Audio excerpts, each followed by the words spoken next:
Break के बाद आपका स्वागत है। आप देख रहे हैं राजनीति के बाहुबलियों पर हमारी खास पेशकश दबंग। मुंबई का अंडरवर्ल्ड हो या राजनीति, अरुण गवली आज एक ब्रांड की हैसियत रखते हैं। आइए समझने की कोशिश करते हैं कैसे तैयार हुआ ये ब्रांड।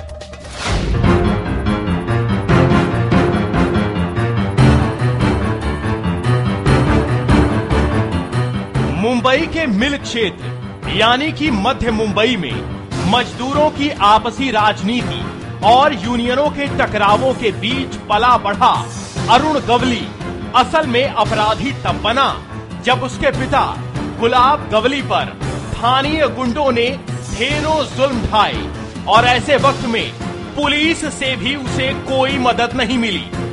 उस दौर में अरुण गवली के अलावा रमा नाइक, बाबू रेशम, गुरु साटम उर्फ मामा, अशोक चौधरी उर्फ छोटा बाबू, अनिल परब और तानिया कोहली जैसे गैंगस्टर भी सामने आए थे। मुंबई की कुख्यात कॉटन टेक्सटाइल मिल हड़ताल के दौरान 1997 में लाखों मजदूर बेरोजगार हो गए। मिल जब से बंद हो गई, जब से गैंगवार चालू हो गया था, लोगों इतने गरीब हो गए, इतने गैंगवार चालू हो गया था जब डैडी ने जो भी किया, दिल किसी का बुरा नहीं किया।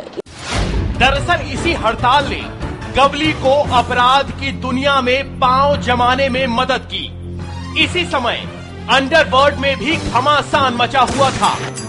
गवली को छोड़कर बाकी सभी माफिया आपसी रंजिश में एक दूसरे को शिकार बना चुके थे। बेरोजगारी और भुखमरी से पीड़ित इन मजदूरों के बच्चों को गवली का हाथ थामते देर न लगी।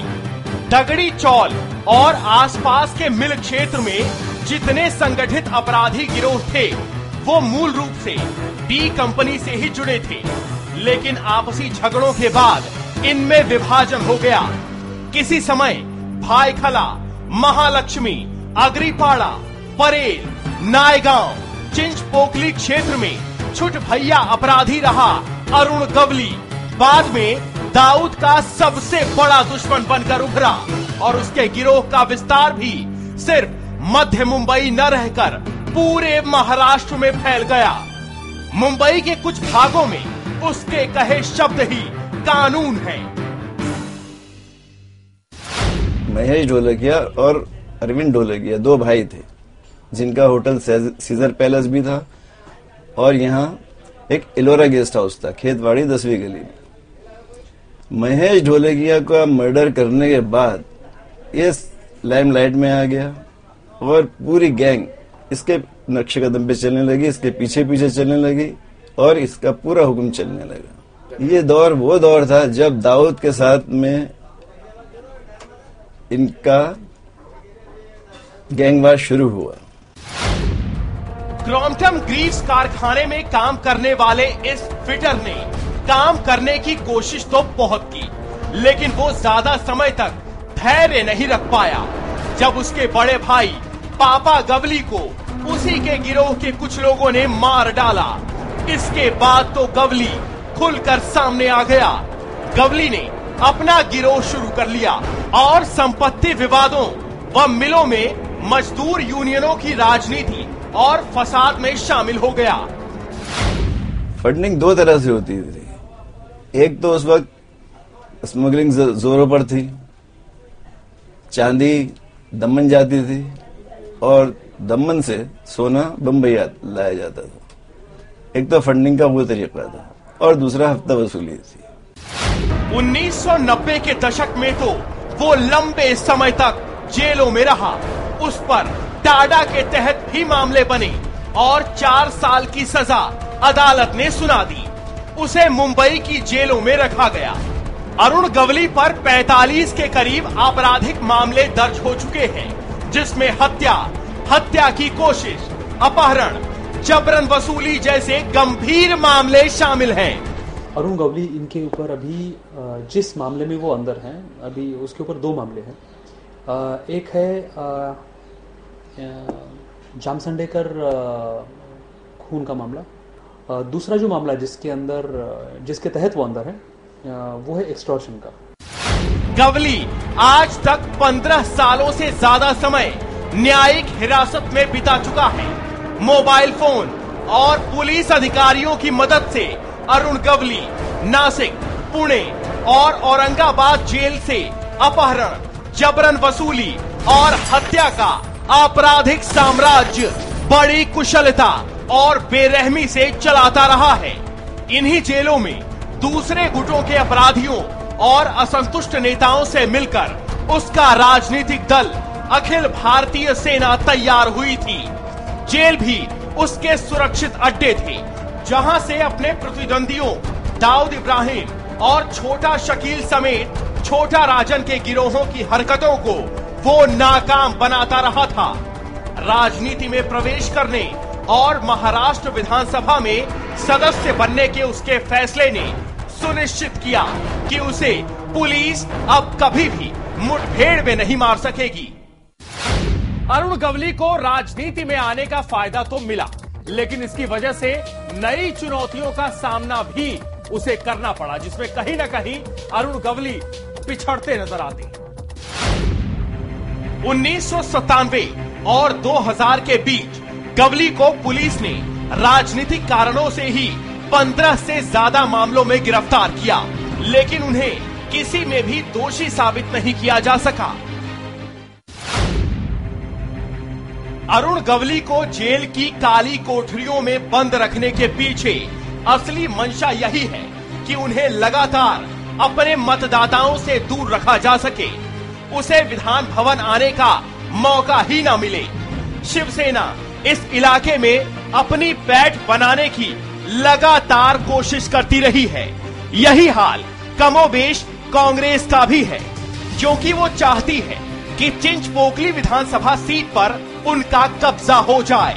यही कारण है कि शिवसेना के नेता कमलाकर जामशांडेकर हत्याकांड और 4 करोड़ रुपए की एक जालसाजी में गवली को वर्तमान कांग्रेसी सरकार ने ऐसा घेरा कि वो आज तक जेल से रिहा होने के लिए छटपटा रहा है। ऐसा है कि जो अपराधी है वो जब बंद होता है तो उसको यही लगता है कि जो लोग बैठे हैं वही बंद करा रहे हैं, लेकिन देश का संविधान है, कानून है, किसी को ऐसे जबरन उठा कोई बंद नहीं कर देता। अरुण गवली पर पार्षद कमलाकर जामशांडेकर मर्डर केस में मकोका भी लगा हुआ है। आरोप है कि जामशांडेकर के राजनीतिक विरोधियों ने मिलकर गवली के गिरोह को उसे जान से मारने की सुपारी दी थी। इसी कारण से गवली ने उनकी हत्या करवा दी। हालांकि इन तमाम आरोपों को अरुण गवली की बेटी गीता गवली पूरी तरह से बेबुनियाद करार देती हैं। देखो, इसके पीछे एक बहुत सिंपल सा ये है कि अब तक एक केस लागू नहीं हुई डैड को। इतने काम हो गए, अचानक वो कब मर्डर हुई थी जामशांडेकर की, बहुत साल पहले, और अचानक डैड को आरोप डाला जो डैड का है ही नहीं। तो इसके पीछे क्या रीजन है वो हमको भी नहीं पता कि क्यों लोग जलते हैं। अभी कौन जलता है, कौन सा पॉलिटिशियन पॉलिटिकल लेवल जलता है, क्या उनको बढ़ने नहीं दे रहा, ये हमको एक क्वेश्चन मार्क है। राजनीति के दाव पेंच में उलझे अरुण गवली जब साल 2009 में चिंचपोकली की जनता के बीच पहुंचे तो निराशा हाथ लगी। कभी कभी लोग पजल हो जाते हैं, कभी कभी हमारे लोग जब मिठाई सामने आते हैं तो खा लेते हैं कि लेकिन वो मिठाई के अंदर क्या है और क्या गुणधर्म होते हैं, क्या वो डायबिटीज बनाते हैं, ये मालूम नहीं पड़ता है। और लोगों ने एक बार देखा चख के कि यह हम तो देखे कि यह हमारे लिए बड़ा मसीहा बन के आया है, एक बार चुन के देवे। लेकिन चुन के देने के बाद जब दरवाजे बंद हो गए, लोगों को मिलना जुलना बंद हो गया, या और वह जो पुरानी हरकतें थी वो पुरानी हरकतें करने लगे और फिर जाके जेल में बैठ गए, तो लोगों के सामने पर्याय नहीं था। नहीं, मैं बोलूंगा लोगों ने सही पर्याय ढूंढ लिया। उनकी इस हार की बड़ी वजह जनता के बीच घटती लोकप्रियता को ही माना गया। नहीं, अरुण गवली को पहली बात हमारे यहाँ पे जेजे हॉस्पिटल में उनका कुछ काम है ही नहीं है। हमारे इधर ठोस और कंक्रीट काम जिसका होगा, शांति से पीस लविंग जिस ढंग से जिसके कार्यकाल में लोग रह सकेंगे, लोग उसको जरूर रहना चुन करके भेजेंगे। भी वो अंदर रहेंगे तो उनका गेट बंद रहते हैं, हम काम करने जावे तो उनको किसको मिले वो भी नहीं पता रहता है। अरुण गवली को पॉलिटिकल तो हम मान नहीं सकते। हालांकि उनके चाहने वाले अब भी उन्हें अपना मसीहा मानते हैं। वो लोगों के बहुत मसाइल हल किए। जिस जगह आप खड़े, इसका नाम मदीना मंजिल है। इस बिल्डिंग में भी उन्होंने काफ़ी रुपया खर्चा किया। आज हम जो मिडिल क्लास के लोग हैं, हम अफोर्ड नहीं कर सकते, हम अपनी बिल्डिंग को रिपेयर नहीं कर सकते।